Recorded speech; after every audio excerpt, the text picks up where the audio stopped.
How to create and preserve the best possible conditions for conversations when communication has become stiff. Think about a piano stool. What is its main property? It's adjustable.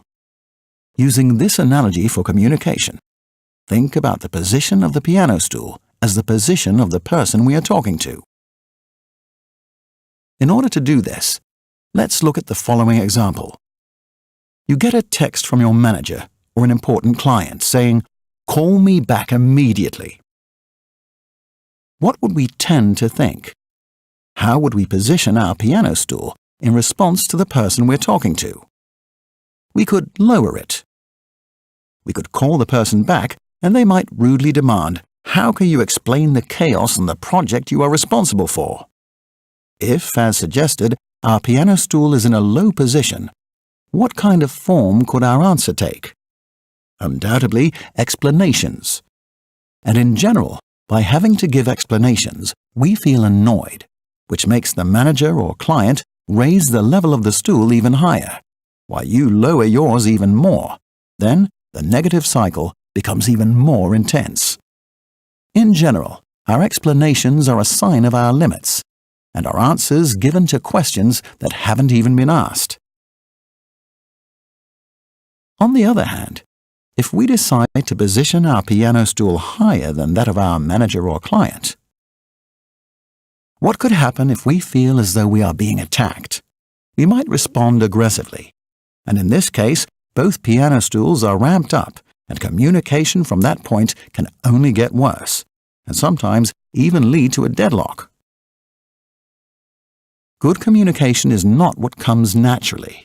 The two natural positions for people are normally to raise the piano stool or lower it, which can make us ask ourselves what stance we should adopt in order to wedge the piano stools at the same level, and therefore establish a balanced and constructive communication. In a situation where we feel attacked, what is the first attitude we should adopt? Step 1. Don't talk, just listen. First of all, this will allow us to take a step back, to prevent the situation from escalating or us having to give an explanation, to understand the other person better, to reduce the current state of our emotions and show the other person that they have our full attention. Step 2. Secondly, like all human beings, the person we are talking to needs to see and feel that we have received the message. We therefore have a vested interest in giving the other person a response that we call acknowledgement. What phrases or expressions do you think could illustrate this idea of acknowledgement? Here are some examples. What you've told me is very important, and you have our full attention. I've taken note of everything you said. You seem upset, and that's the last thing we want you to feel. I completely understand your statements, etc. The shortest word you can use to acknowledge someone is to say yes. The word that often comes after this is but. Although, by saying yes but, the person you are talking to will just hear no. What could give the other person the feeling of "we're united and we will work on this with you" is to think about using and instead of but. Let's look at some examples. You've done a good job this week, but I'd like to see you in my office this evening. What message do you take from this? What do you understand from this situation? You've done a good job this week, and I'd like to see you in my office this evening. What message do you take away now? I'd like to travel around the world, but I don't have enough money.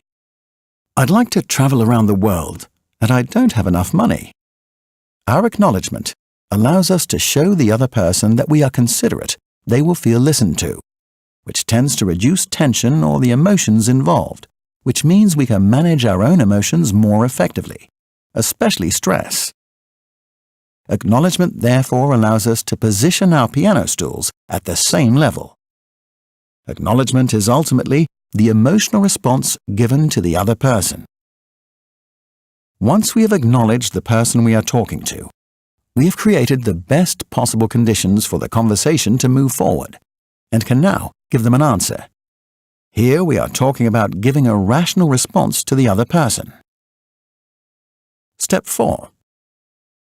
After we have responded, and in order to maintain a balanced communication, it's often worth asking a question, because he who questions leads the discussion.